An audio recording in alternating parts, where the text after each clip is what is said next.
Bismillahirrahmanirrahim. Assalamualaikum warahmatullahi wabarakatuh. Alhamdulillahirabbil alamin wal aqibatu lil muttaqin wa la udwana illa 'alal zalimin. Wassalatu wassalamu ala asyrafil anbiya'i wal mursalin wa ala alihi washabihi ajma'in. Allahumma la sahla illa ma ja'altahu sahlan wa anta taj'alus sahla idza syi'ta sahla. Rabbi yassir wa la tu'assir, rabbi tamim bil khair.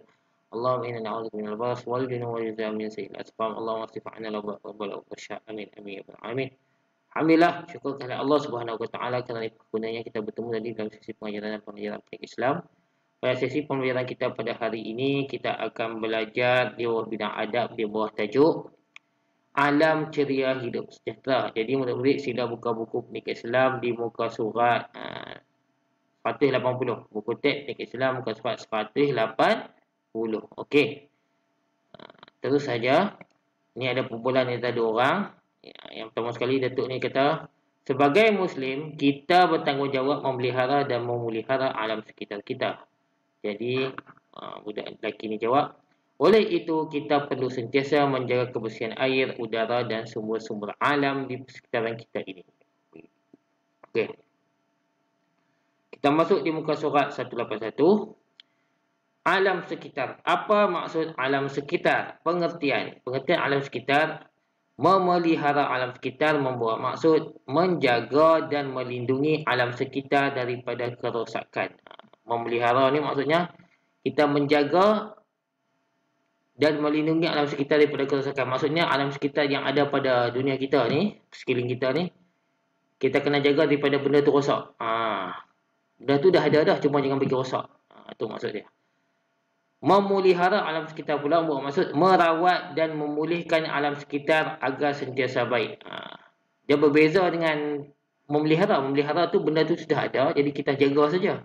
Tapi memelihara ni merawat. Maksudnya alam sekitar kita ni sudah rosak, jadi kita macam mana kita nak pulihkan dia balik. Contoh macam hutan, pembalakan hutan.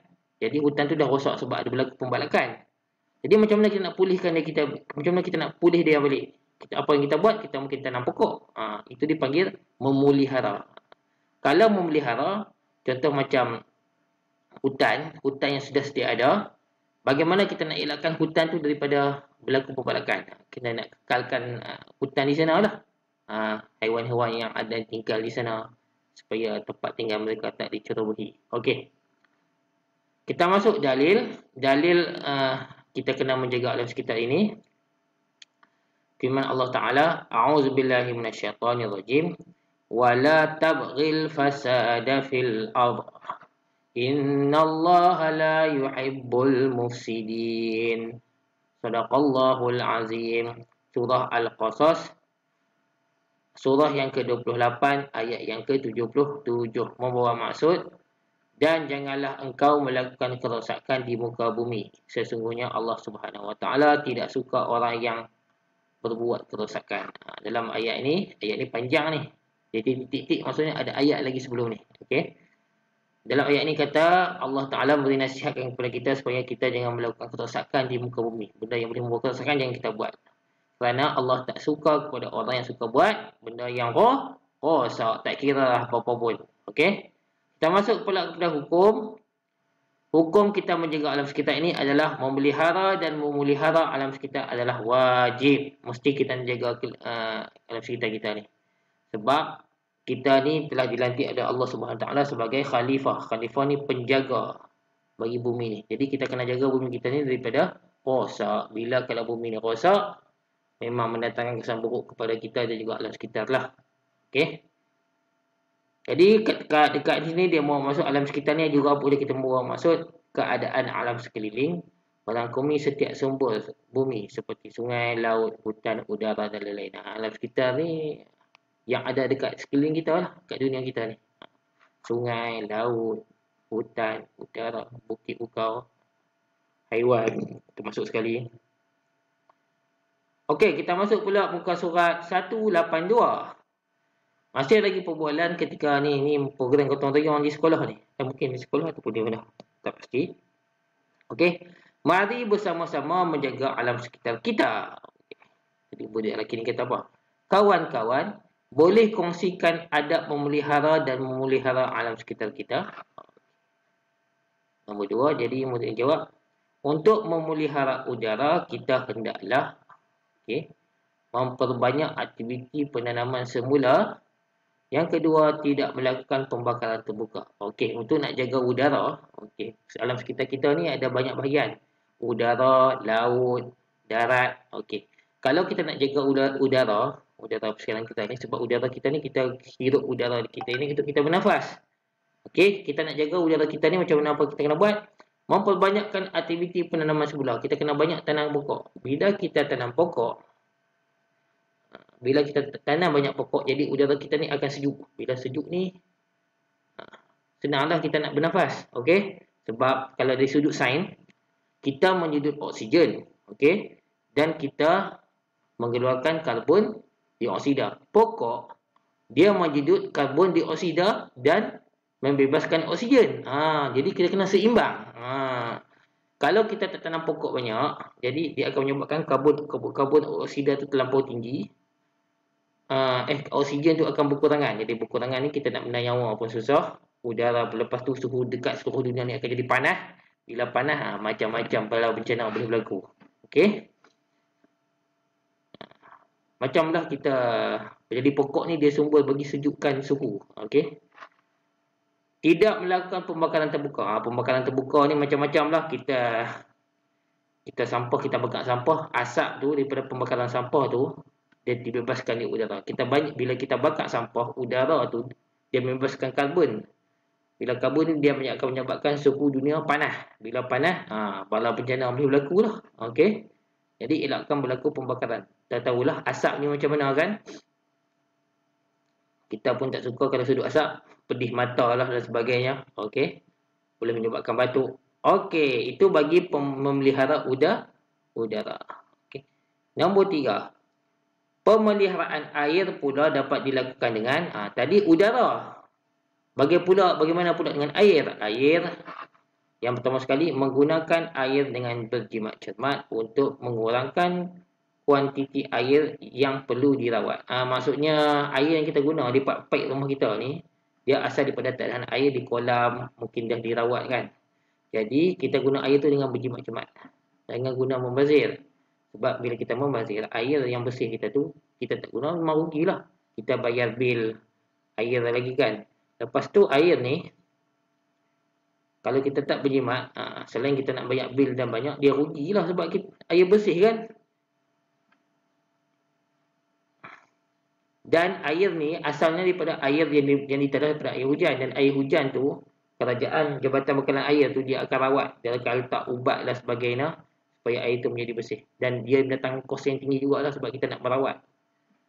Jabatan Bekalan Air dia letak klorin supaya kuman dalam air tu mati. Macam itulah lebih kurang nak bagi air tu jenis. Dan kos dia tinggi. Jadi kita jimatkan bekalan air. Guna apabila perlu sahaja. Kalau tak guna, kita tutup balik. Tidak membuang sampah dan sisa buangan di saliran air, longkang, sungai ataupun laut. Jadi sumber air ni kebanyakan diambil daripada kolam, sungai, laut. Jadi jangan kita buang sisa-sisa buangan kita pada tempat. Kita buang dekat air, dekat longkang, dalam sungai, laut ke. Kita buang sampah lah, botol lah. Terutama sekali sampah yang tak boleh nak dilupuskan macam plastik. Buanglah di tempat yang betul, iaitu di dalam tong sampah yang disediakan. Jika tidak, dia akan menjadi pencemaran air. Pencemaran air. Jadi bila orang minum air yang dicemar tu, boleh mendatangkan penyakit. Nombor 4 di bawah ini, kita masuk muka surat 183. Selain itu, kita perlu sentiasa menjaga kebersihan. Kita kena jaga kebersihan kita dengan biarkan persiaran kita kotor, dengan buang sampah ke tempat, nanti datang penyakit, tikus sebagainya. Membuang sampah di tempat yang betul, macam Ustaz kata tadi, di tempat kita ni, kalau di kawasan bandar, disediakan tong sampah, jadi kita buang sampah dalam tong sampah. Kalau di kawasan kampung, tong sampah tak disediakan, pandai-pandailah kita bagaimana kita nak kumpulkan sampah tu, nak buang sampah tu. Mempunyai kesedaran tentang kepentingan menjaga alam sekitar kita. Kita kena beritahu ke orang ramai supaya buang sampah di tempat yang betul, kena jaga alam sekitar kita. Nombor 5, sekiranya alam menjadi tercemar, kotor dan tidak selesa, kita boleh memeliharanya dengan macam mana kita nak jaga kesihatan kita. bergotong royong membersihkan kawasan. Maksudnya kita gotong royong kutip sampah yang ada di sekitaran kita, buang di dalam tong sampah supaya sekitaran kita bersih. Okey. Mengita semula bahan terpakai untuk mengurangkan penggunaan sumber alam. Kita boleh ada barang-barang yang sampah yang kita guna, yang kita buang tu, ada yang boleh digunakan semula. Seperti kertas, boleh kita semula, plastik boleh kita semula, tin besi aluminium boleh kita semula, jadi dia boleh menjimatkan kos. Okey. Okey, selesai sudah. Kemudian kita masuk pula kepentingan memelihara dan memelihara alam sekitar yang menepati syarak. Bagi individu, kenapa kita kena kepentingan kita nak jaga alam sekitar ni? Yang pertama, mendapat keberkatan hidup. Jadi Allah suka bagi orang yang menjaga kebersihan. Yang kedua, menikmati suasana kehidupan yang sihat. Kita akan sihatlah bila kehidupan kita bersih. Persekitaran kita bersih, jadi hidup kita sihat. Okey, tak ada berlaku penyakit dan sebagainya. Kalau contoh penyakit yang berbahaya ni, dia punca daripada kebersihan, antaranya penyakit denggi daripada nyamuk. Air yang bertakung. Kalau kita buang air yang bertakung tu, tak kenalah penyakit. Okey. Tikus, taun yang punca daripada tikus. Kita jaga kebersihan, insya-Allah tak kena penyakit. Menyemai rasa syukur dengan nikmat alam sekitar. Kita kena bersyukur di atas nikmat yang Allah kurniakan kepada kita. Nikmat, segala-galanya nikmat ini. Kita kena berasa syukur di atas nikmat yang kurniakan kepada kita. Yang ucap Alhamdulillah. Memupuk perasaan bertanggungjawab terhadap kurniaan alam sekitar. Kita kena rasa bertanggungjawab di atas alam sekitar kita ini. Kita kena jaga alam sekitar kita ini supaya tidak tercemar. Itu bagi individu. Bagi masyarakat, dapat terus menikmati sumber alam. Kita boleh jaga alam sekitar kita ni. Boleh guna alam sekitar kita ni. Ramai-ramai. Menerapkan sikap tolong-menolong dan bekerjasama. Kita tolong-menolong kerjasama. Kalau ada gotong royong, kita gotong royong berbuang kutip sampah semua. Hidup selesa dalam persekitaran yang bersih. Kita hidup selesa. Masyarakat aman damai disebabkan suasana yang bersih. Terhindar daripada penyakit yang berpunca daripada kekotoran dan pencemaran. Ni kita boleh elak daripada pencemaran penyakit seperti denggi, taun, apa lagi yang berkaitan dengan penyakit kencing tikus sebagainya. Tak berlakulah penyakit tu.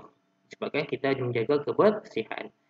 Dari negara, dari segi masyarakat, dari negara pula, aspek negara pula, menjaga imej Islam dan negara yang mementingkan kebersihan. Sebab Islam dia menjaga kebersihan. Allah suka kepada orang yang bersih. Jadi, bila kita hidup dalam keadaan bersih, Allah suka lah. Jadi, imej kita tengok, negara Islam seperti Malaysia ni menjaga kebersihan. Jadi, bagus Malaysia. Jadi, orang puji. Menjaga keindahan alam semula jadi negara. Jadi alam semula jadi negara terpelihara sebab kita jaga kebersihan. Okey. Selesai bagi kepentingan memelihara dan memelihara alam. Kepentingan memelihara dan memelihara alam sekitar mengikut syarak, mengikut Islam. Kita masuk pula bagaimana kita nak mencontohi Rasulullah SAW dalam memelihara alam sekitar. Di muka surat 184. Okey, yang pertama sekali kita hendaklah sentiasa bersyukur. Rasulullah SAW meminta para sahabat untuk sentiasa bersyukur dengan nikmat alam yang dianugerahkan Allah Subhanahu Wa Taala. Maksudnya Nabi Muhammad menyuruh kita supaya sentiasa bersyukur. Bagaimana kita nak bersyukur? Sentiasa berdoa, sentiasa mengucapkan Alhamdulillah di atas kurniaan Allah kepada kita. Kita dapat menghirup udara yang bersih, dapat hidup sekitaran yang aman, hidup dengan pokok-pokok yang boleh kita makan buahnya, sayur-sayurnya boleh kita makan, dapat vitamin, macam itulah. Okey. Yang kedua, menjaga kebersihan. Dalam hadis Rasulullah SAW menyebut bahawa kebersihan itu sebahagian daripada iman. Dalam hadis ada sebut an-nazafatu minal iman. Kebersihan itu sebahagian daripada iman. Jadi kita kena jaga kebersihan kita. Kita perlu sentiasa bersih. Mau tak kita dalam keadaan kotor? Pasti kita tidak selesa. Okey. Yang ketiga, tidak merosakkan alam tanpa tujuan. Kita mengutuskan tentera, ketika mengutuskan tentera, Rasulullah SAW melarang mereka daripada merosakkan pokok buah-buahan dan haiwan ternakan pihak musuh. Jadi Nabi Muhammad SAW ketika berperang,